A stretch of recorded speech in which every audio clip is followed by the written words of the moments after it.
Xin chào các bạn đã quay trở lại kênh em Forex và mình là Minh. Hôm nay mình sẽ chỉ cho các bạn một bí kíp là đặt stop loss ở đâu, đặt cái điểm dừng lỗ ở đâu để các bạn có thể tối ưu hóa cái mức lợi nhuận và sẽ tối ưu hóa cái mức thua lỗ khi mà cái dự đoán của bạn nó rơi vào cái trạng thái mà sai lầm.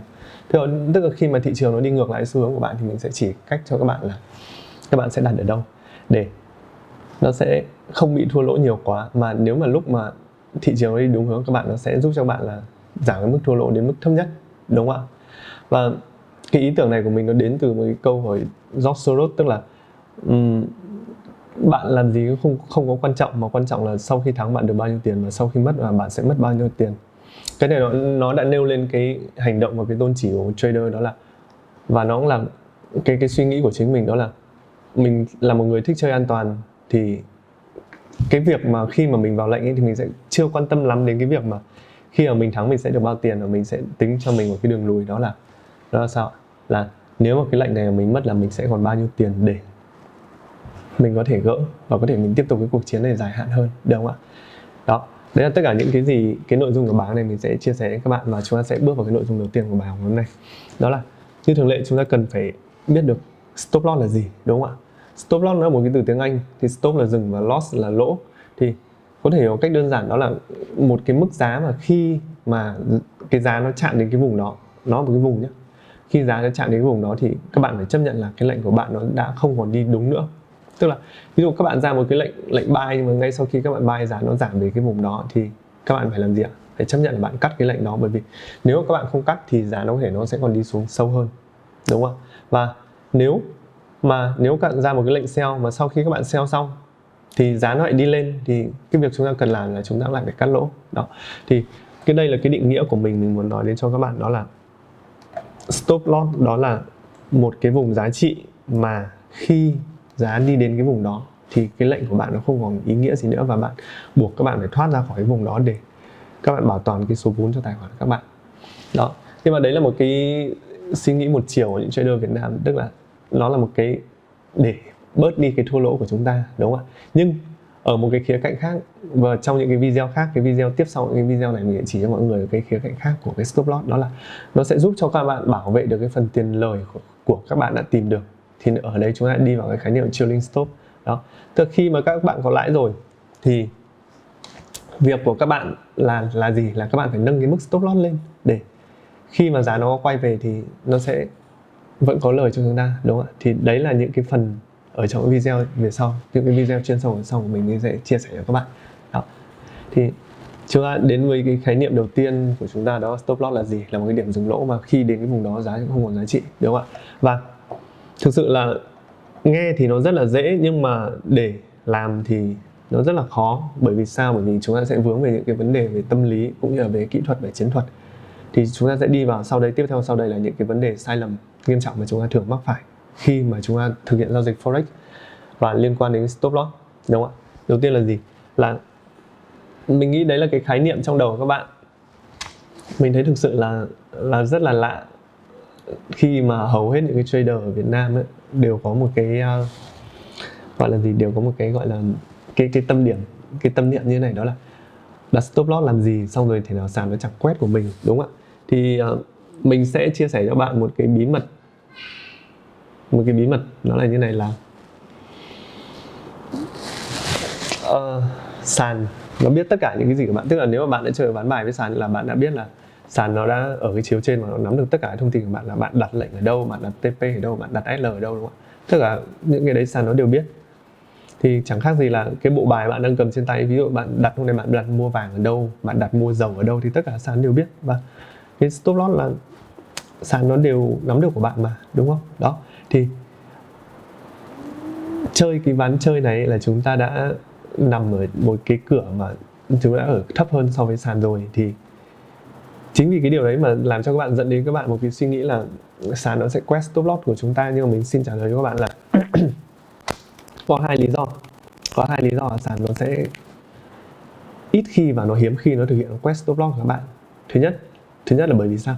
Là bởi vì nếu mà các bạn là những cái nhà đầu tư cá nhân và nhà đầu tư nhỏ lẻ thì thực sự mình không biết cái vốn giao dịch của bạn bao nhiêu. Nếu mà cái khối lượng giao dịch của bạn nó đủ nhiều để gây cái sự chú ý của sàn mà dẫn đến là sàn nó thua lỗ quá nhiều, thì sàn nó sẽ, tất nhiên rồi, nó sẽ thực hiện những cái chiêu trò để nó giảm bớt cái phần lợi nhuận của các bạn.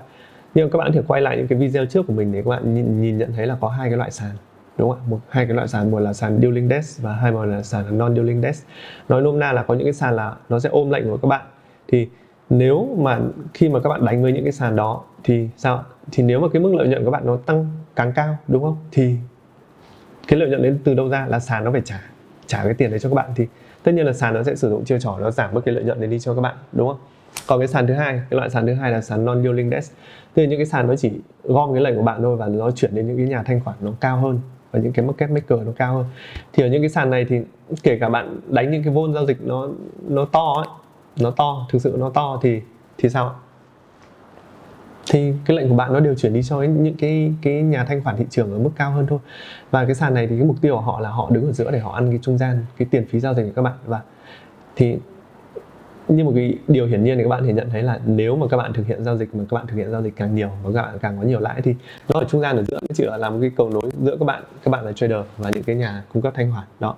Thì nếu mà các bạn có càng nhiều mức lợi nhuận thì các bạn sẽ tiếp tục giao dịch ở cái sàn đó nhiều hơn và bạn sẽ tăng cái khối lượng các bạn đánh lên nhiều hơn, đúng không ạ? Thì chẳng có lý do gì nó phải đi quét stop loss của các bạn cả. Và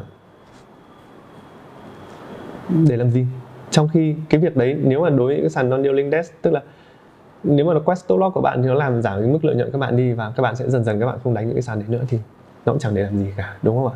Cái thứ ba mà các bạn cần phải biết đó là có hai cái vấn đề trên các bạn đã nói rồi. Cái vấn đề thứ ba đó là liên quan đến cái uy tín của sàn. Bởi vì sao? Bởi vì Forex nó là bây giờ nó là một cái thị trường nó rất là màu mỡ và rất là mới, đúng không ạ? Thì những cái sàn giao dịch nó mọc lên nhiều như nấm ấy, thì nếu mà các bạn chọn những cái sàn giao dịch nó không phải những cái sàn giao dịch uy tín, thì các bạn sẽ gặp những cái trường hợp mà nó sẽ can thiệp vào cái lệnh của bạn. Thậm chí là nó không phải quét stop loss đâu, mà các bạn có thể đọc trên Facebook hoặc đọc trên những cái nhóm mà Telegram ấy, thì các bạn có thể thấy một điều là dạo này gần đây mình thỉnh thoảng mình thấy có rất nhiều cái post nó điền lên, nó ghi cái nội dung là gì, là tự nhiên trong tài khoản nó có thêm lệnh và cái lệnh đấy nó làm cháy cái tài khoản các bạn ấy, chứ không phải là những cái lệnh kia, những cái lệnh bình thường đó. Thì cái vấn đề ở đây đặt ra là chính cái tư tưởng của các bạn, là chính cái mindset các bạn là đưa ra cái vấn đề là sàn nó quét stop loss của các bạn, nhưng thực ra là gì ạ? Là chẳng có ai quét stop loss của các bạn ngoài chính các bạn cả. Thì cái này nó áp dụng đúng trong tất cả những cái trường phái giao dịch, tất cả những cái loại hình giao dịch khác, kể cả bạn giao dịch Forex, bạn giao dịch về tiền kỹ thuật số, bạn giao dịch về chứng khoán hay bất cứ một loại hình giao dịch phái sinh nào khác nữa, thì cái người mà người ta quét cái stop loss của các bạn ấy, thì chính là bản thân các bạn thôi, chứ còn mình nghĩ là sàn nó sẽ không có nhiều cái vai trò gì ở đây cả, bởi vì những cái lý do mình đã nói ở trên, đúng không ạ? Thứ nhất, bạn là nhà đầu tư nhỏ lẻ thì nó sẽ không quá gây ảnh hưởng đến các cái sàn, nhất là cái sàn Dealing Desk. Còn nếu mà những cái sàn mà non Dealing Desk thì nó cũng chẳng nhúng tay và can thiệp cái phần đấy làm gì, bởi vì các bạn đánh càng nhiều, các bạn càng đem lại lợi nhuận nhiều cho sàn và các bạn sẽ tiếp tục giao dịch với sàn này, thì nó chẳng có lý do gì cả. Thứ ba, đấy là cái việc mà các bạn chọn cái sàn ấy, các bạn đã chọn sai ngay từ đầu. Thì nếu mà những cái sàn bạn chọn sai ngay từ đầu thì nó không phải những cái sàn uy tín, thì nó có thể ngoài cái việc stop loss này, chuyển dịch cái TP, dịch cái L các bạn, nó tự động can thiệp vào cái đó cơ, chứ nó không phải là nó quét đâu. Ví dụ là bạn để TP các bạn là 9 chẳng hạn, thì nó sẽ rời cái TP bạn xuống là 8 hoặc 8.5 chẳng hạn. Thì cứ mỗi lần như thế nó sẽ bớt đi của bạn vài đồng. Đối với rất nhiều hàng nghìn cái giao dịch ở trên thế giới thì cái số tiền mà nó tiết kiệm được thì nó rất là nhiều, đúng không ạ? Đó. Và để giải quyết cho cái vấn đề đấy thì là gì? Các bạn phải nghiên cứu cái sàn giao dịch thật là kỹ. Thì mình sẽ có những cái video giúp các bạn review cho các cái sàn đó là nên chọn những cái sàn giao dịch nào là sàn giao dịch uy tín.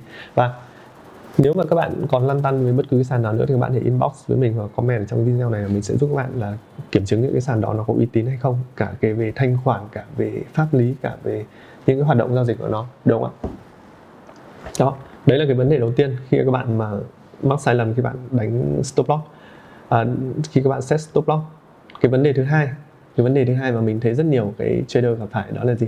Đó là rời stop loss, đúng không ạ? Tức là mỗi khi các bạn vào lệnh thì các bạn đã có cái gì? Các bạn đã có tư tưởng là các bạn phải đặt stop loss rồi, đúng không? Đúng. Đặt stop loss rồi, đúng không? Nhưng cái tư duy đấy mới là ở trong đầu của các bạn thôi, chứ các bạn chưa vào, tức là ý là các bạn chưa set một cái stop loss cụ thể mà các bạn đang để không stop loss đó. Và trong đầu các bạn mới nghĩ là ví dụ mình mua vàng ở giá A rồi mình nghĩ trong đầu là khi mà nếu mà giá nó chạm giá B thì mình sẽ cắt cái lệnh này, đúng không? Nhưng mà thực sự là có bao nhiêu người làm được như thế, kể cả bên forex, cả bên coin, cả bên bất động sản, cả bên chứng khoán, bao nhiêu người làm như thế. Ví dụ mua bên đất là bạn mua một cái lô đất đấy ví dụ giá 1 tỷ, thì nếu mà sau khi bạn mua chẳng may nó xuống thì các bạn bảo là cái lô đất này mình mua giá 1 tỷ thì làm sao? Thì mình sẽ bán khi mà trong trường hợp mà giá nó xuống dưới 800 triệu thì mình sẽ bán, đúng không? Nhưng khi mà giá xuống dưới 800 triệu thì cái việc các bạn làm là gì? Là các bạn sẽ lại nuôi thêm một cái hy vọng nữa là cái mảnh đất này mình sẽ lại ôm thêm một tí, ôm thêm khoảng 1 tháng, 2 tháng nữa, là để hy vọng là từ giá 800 triệu nó sẽ lên được 850, lên lại được 900. Thì lúc đấy mình sẽ làm gì ạ? Mình sẽ cắt bớt đi để nó bớt cái phần lỗ đấy đi, đúng không? Đúng không ạ? Mình tin chắc là rất nhiều người ở đây, rất nhiều các bạn xem video này đều có cái tâm trạng đó, đó là khi mà chạm stop loss rồi thì mình sẽ không cắt luôn, mà mình sẽ lại ôm thêm một tí. Đó. Ví dụ như bên coin hoặc bên forex chẳng hạn, các bạn cái lệnh đó các bạn là, ví dụ lúc đầu là cái lệnh đó các bạn là dự kiến là lỗ khoảng 100 đô, đúng không? Thì sau khi giá nó đến cái vùng mà khiến các bạn lỗ 100 đô rồi thì các bạn lại ôm thêm tiếp cái đồng đó, ôm thêm tiếp cái cặp tiền đó, hoặc ôm thêm tiếp cái coin đó, để với hy vọng là nó sẽ bớt lỗ đi, nó sẽ lỗ thành còn 70 đô hoặc 50 đô hoặc 30 đô thôi, thì lúc đấy mình sẽ cắt thì nó sẽ bớt được cái tiền lỗ của mình, đúng không ạ? Nhưng thực tế là gì? Là sau khi lỗ 100 đô thì làm sao? Thì giá lại lỗ tiếp, nó lại chạy tiếp, nó lại chạy xuống thành lỗ 120 đô. Lỗ 120 đô thì vẫn tặc lưỡi là vẫn gồng được, đúng không? Bởi vì sao? Bởi vì 100 đô, 120 đô thì tính ra vẫn trong cái khả năng chịu đựng của mình, đúng không ạ? Thì sau đấy giá bắt đầu chạy tiếp là chạy đến 170 đô, rồi âm 200 đô, rồi thậm chí âm 300 đô. Và rất nhiều trường hợp mình cũng thấy là cháy nguyên cả tài khoản bởi vì cái việc dừng lỗ đó. Thì các bạn có thấy cái việc này nó giống như kiểu gì? Kiểu bỏ thùng xẻo, là cứ mỗi lần giá nó đi xuống xong lại hồi lên một nhịp nữa, thì là mỗi lần các bạn nuôi được cái hy vọng là giá nó sẽ hồi lên cho các bạn cắt lỗ. Nhưng mà thực ra đấy nó chỉ là những cái cú hồi nhẹ thôi, những cú hồi nhẹ để chuẩn bị cho những cái cú nó tụt sâu hơn, cú tụt sâu hơn, đúng không ạ? Đó, thì cái này nó sẽ về cái mặt tâm lý các bạn hơn, và về cái chiến thuật của các bạn hơn khi các bạn vào lệnh. Cái này thì mình sẽ giúp được các bạn bằng cách là mình sẽ chỉ ra cho các bạn cách là sẽ sử dụng những cách thức nào để đặt stop loss cho nó hiệu quả và cho nó an toàn nhất, đúng không? Thì nó sẽ giúp cho bạn tránh được thêm cả hai trường hợp sau đây, dưới đây nữa, đó là gì? Nếu mà các bạn đã xử lý được cái tình huống trên thì các bạn lại lâm vào hai cái tình huống dưới đây, đó là mình đã quyết định là mình sẽ không đặt stop loss trong đầu nữa, mình sẽ đặt stop loss trên chính cái lệnh của mình. Nhưng nó lại xảy ra cái tình huống nữa là gì? Là cái điểm stop loss của bạn quá gần, đúng không? Hoặc là cái điểm stop loss của bạn quá xa. Thì nếu mà cái stop loss của các bạn nó quá là gần thì giá nó có thể là nó không có đủ cái khoảng trống, nó không có đủ cái khoảng không gian để nó chạy. Thì sau khi giá nó chạy rồi, nó quay về nó quét cái điểm stop loss các bạn rồi nó lại bật lên, đúng không? Hoặc là nếu các bạn để cái điểm stop loss quá xa thì nó sẽ làm cho cái mức thua lỗ của bạn quá là lớn, và các bạn đánh nhẹ không phải gồng đến cái mức đấy, đánh nhẹ các bạn chỉ cần đặt cái stop loss ở mức mà âm 50 đô thôi chẳng hạn. Nhưng mà ở đây các bạn lại đặt đến âm 100 đô cơ. Thì nếu mà đặt âm 50 đô là các bạn đã có thể xác định xu hướng là nó đi sai xu hướng, các bạn có thể cắt ở đấy rồi.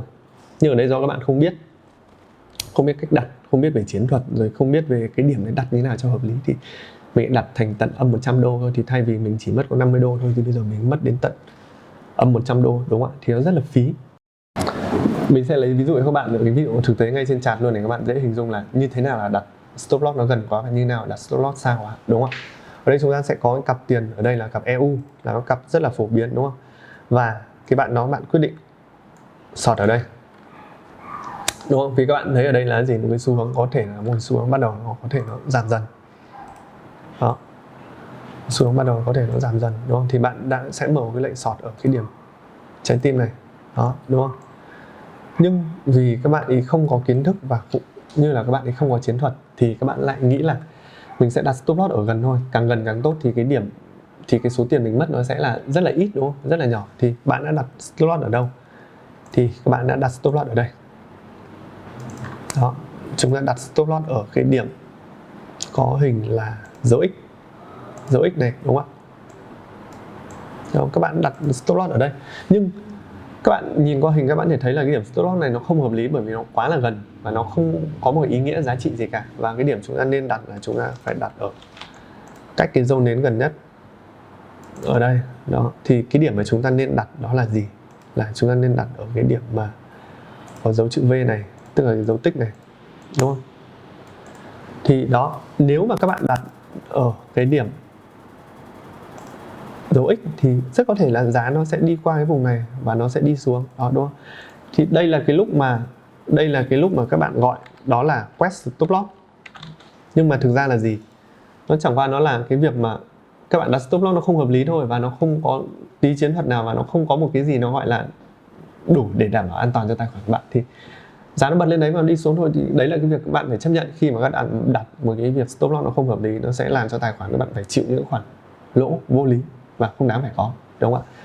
Tuy nhiên sau đấy là cái bạn này, bạn cũng có học thêm và cũng có nghiên cứu thêm, thì bạn nghĩ là mình đặt stop loss gần quá là nó không ổn, bởi vì đúng là cái tiền lỗ nó bù, nó giúp cho mình ít lỗ đi. Nhưng mà cứ mình đặt 10 lệnh nhưng mà nó phải đến 8-9 lệnh là nó bị như thế, thì cứ mỗi lần như thế cứ mất đi ít một thì cái tài khoản nó cứ vơi dần. Thì bạn rút ra cái kinh nghiệm là mình đặt những cái stop loss mình nó xa hẳn ra đi cho nó an toàn, đúng không? Thì bắt đầu bạn mới rời stop loss lên tận trên đây. Rời lên đây nhưng bạn cũng đắn đo là đến đây nó có hợp lý nữa không, thì bạn lại rời hẳn lên trên này nữa đi, hoặc thêm vài chục giá nữa cho nó chắc. Đó. Và cái điểm stop loss, từ cái dấu X của bạn sẽ ở đây. Tuy nhiên ở đây chúng ta nhìn thấy là gì? Cái điểm mà stop loss của nó hợp lý nó vẫn ở cái chỗ chữ V này thôi, đúng không? Bởi vì sao? Bởi vì rõ ràng là bạn biết là khi giá đến cái vùng chữ V này là nó khả năng nó sẽ tăng lên được tiếp đến trên này. Đó.